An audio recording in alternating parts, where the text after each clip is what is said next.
Hi, welcome to Outdoors Today. We're going to be talking with our guests, Riley Lamley and Michael Amodio. Today, we have our first guest, Michael Amodio. Welcome, Michael. Hello. Nice to meet you, Michael. I am very grateful to be here. So, Michael, you're an expert on fishing, this is correct? Yes, I am an expert. I know everything there is to know, certainly more than most fishing magazines. So, Michael, since you're such a big expert, could you give me a few pointers and tips on fishing? Absolutely. First thing you need to know is you don't need much equipment. You could do it with just a stick and some string if you really tried. What you need is patience and skill, and if it doesn't come naturally, you just need to practice. Very interesting. So, Michael, what would you say out of all the things in fishing you find most interesting? Well, to me, it's like any other hobby. I like catching and eating new fish. It gives me a sense of accomplishment every time I catch something new. It's what keeps me going. I guess that's good. Since you're such a big fisherman, you probably go to very many places. Yes. What is like the most exotic type of fish you've ever caught? The most exotic fish I caught would have to be the platinum arowana when I was fishing in Cuba. I could have sold it for $400,000, but I chose to keep it in taxidermy in my living room. When I first caught it, I thought it was just a very colorful trout. And when I realized it was a platinum arowana, I almost had a heart attack. Not many fishermen will ever say they caught a platinum arowana. Guess I'm never going to catch one of those. Okay. Really? Was it our problem or their? Like, Ask them why. did we mess up? That's not ours. Why don't you? Who? Everyone. Michael just. Oh, was it Michael?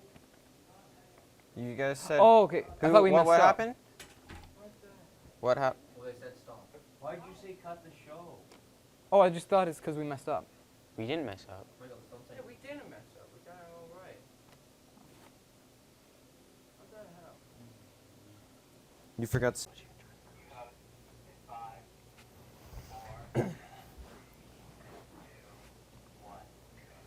Welcome to our show, Outdoors Today. Today we're going to have two special guests, Riley Lamley and Michael Amodio, both experts on fishing and camping. We're here with our first guest, Michael Amodio. Welcome, Michael. Hi. Nice to meet you, Michael. I am very grateful to be here. So, Michael, you're an expert on fishing, is this correct?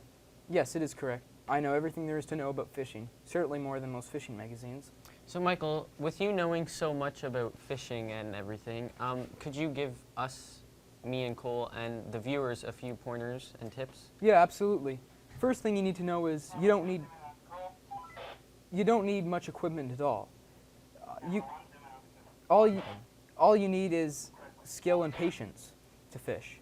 And if it doesn't come naturally to you, then you just got to practice. So, out of everything fishing brings to us, what would you say you find most interesting? The most interesting thing about fishing is just catching and eating new fish. It's like a hobby to me. Every time I catch a new fish, it's like I accomplished something new. Very, very interesting. So, what would you say is the most amount of fish you've ever caught in one sitting? The most amount of fish I've ever caught in one sitting is about 180. It's no big deal though, I caught them all with one giant net. Jeez, that's a lot of fish. So, you've obviously caught a lot of fish, but some people say quality over quantity. So I want to ask you, what's the most exotic fish you've caught? The most exotic fish I caught would have to be the platinum arowana. I caught it when I was fishing in Cuba. I could have sold it for about $500,000, but I chose to keep and taxidermy it. When I first caught it, I thought it was just a colorful trout, right? But when I examined it closer, I realized it was the platinum arowana. I almost had a heart attack. Not many fishermen will ever say they caught a platinum arowana. Jeez, I gotta catch me one of those, eh? Yeah, I wish. So, Michael, you've probably been fishing for many, many years, am I Yes. correct? So you probably have many stories. Yes. Could you tell me one? Oh, I have many, believe me. My favorite story would probably be where I was fishing with my father back about in 2010. So I was 10. And we were in his boat, and we cast the rod. And I was getting really bored because we were out there for about 6 hours. And then I see a glimpse of a massive fish just swim by. Next thing I know, I'm in the water. It bit my rod and pulled me right into the water. I was so disoriented. I didn't know what was happening. I was terrified this massive fish would eat me. And then I look up, there's this rope being thrown down. It's my father. I grab onto it, he pulls me out of the water. Wow. And I still have nightmares about that fish. It's just, Jeez. it was traumatizing at the time. Must have been huge. Wow. That's a great story, Michael. Thank you for sharing it with us. Yeah, very. Well, that's all we have for Michael today. Join us after the break, where we speak to Riley Lamley. Nice to Thank have you for coming, Michael. Michael. Pleasure's all mine.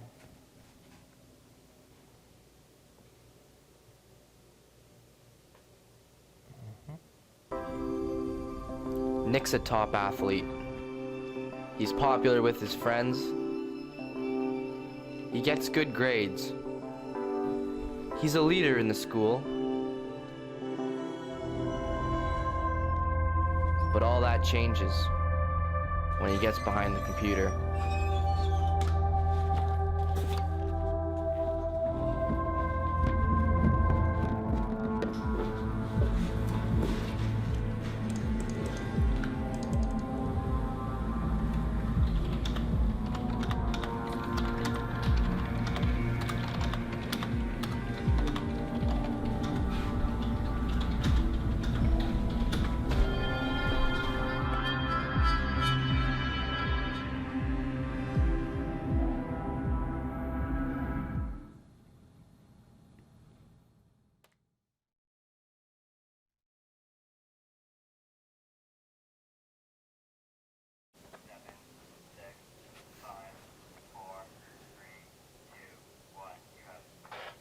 Hi, I'm Cole, and this is Cooper.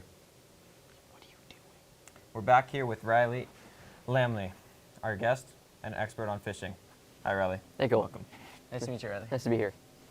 All right, so Riley, I've heard that you're very big on camping, am I correct? Yeah. Could you give me some pointers and tips, and the viewers some pointers and tips on what to do when we're out camping? Yeah, well, I think one of the most important things to know when you're going camping, like not at a campground, is that when you bring food, make sure you have a rope and a bag, because you want to put the food in a bag and hang it from a tree so no animals take your food, because you need that to live, right? Very, very good tip. So, when I was doing some research on you, I found that you were a very good negate. Navigator. Yeah, that. Navigator? Navigator. Yeah. Sorry. And I want to ask you a hypothetical question. Say me and Cooper went out camping, and we ended up getting lost in the woods. What would you say to us so we could get back to civilization? Well, if you guys get lost in the woods, it's like, and you don't have a compass or a map, because it's always nice to have those to make sure you don't get lost. But say you do get lost. So, like, I learned to use the sun as like a compass, as a guider. You can follow that, and it rises and sets, and you can use that as like a compass. It's nice to know. I guess I'll have to learn that if we go camping. Yeah, eh? let's keep that in mind. So Riley, when you go camping, what do you use to start a fire?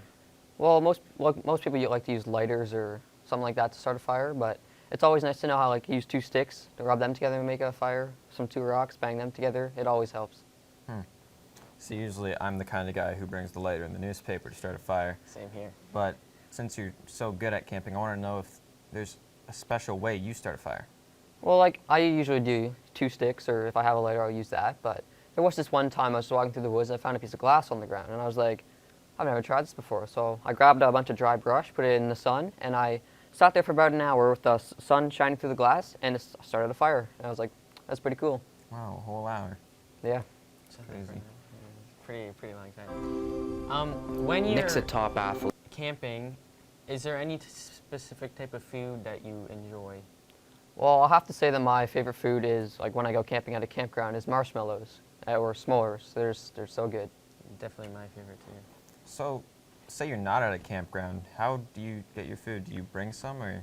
Well, whenever I go camping, I don't tend to go to a campground very often, so I just head into the woods. And I just go with, like, a backpack and a knife. So I use the knife to cut down like some branches and stuff to make a shelter. I use it to kill my own food, and I cook my own food. I just live off the forest. Wow, Yeah. It's very I don't think that's the life for me. Yeah, You it's seem pretty definitely good not. at it. It's only for some people. yeah. We do a TV show, so it's definitely not. Not our kind of thing.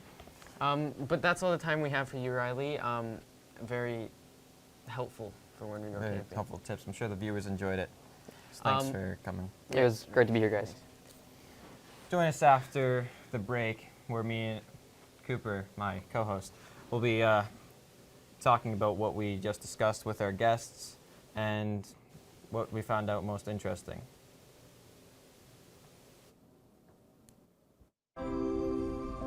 Nick's a top athlete. He's popular with his friends.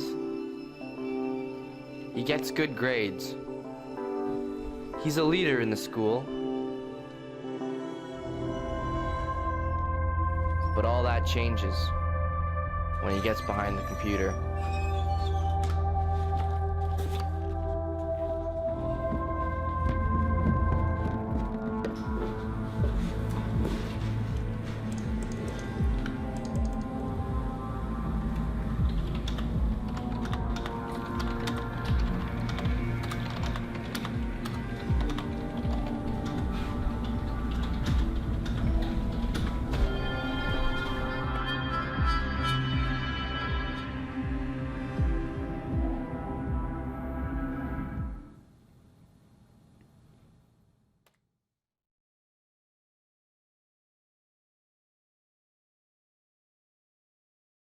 Just wing it.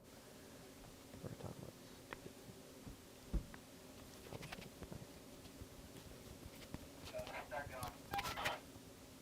Hi, welcome back to the show. Now we're going to be talking about what we just discussed with our hosts, our guests, sorry. So, I want to ask you, out of the two segments that we had with Michael and Riley, which of them did you find most interesting? I don't know, they were both pretty informative, but I'm not 100% sure about the whole Michael 180 fish thing. That's Yeah. kind of ridiculous, you know? Yeah, most I've ever caught when fishing is maybe 2 or 3. Yeah, I know, I don't know. And definitely with that net, like, who just scoops it? And I feel like I enjoyed Riley's a lot more, and mostly because he taught us survival tips and showed us how to get back when we're lost and what to do with our food. I find it's a lot more helpful than, say, going out fishing. I mean, fishing, helpful, but if we need to survive, I feel like the camping one was a little more Yeah, definitely. informative. Yeah, but still, Michael's fishing thing, 180 fish, I don't know about that. But Riley's glassing, I don't know. What did you think of that? Like, I mean, personally, I can barely hold a remote controller in my hand for a couple seconds when I'm trying to change the channel, so I don't understand how he could hold it for an hour, but it seems like he's got the heart to do it. and I guess he goes camping a lot. So. Sure enough. Well, that's all the time we have for today. Join us on our next segment of Outdoors Today next week. I'm your host, Cole. And I'm Cooper. That's all we have.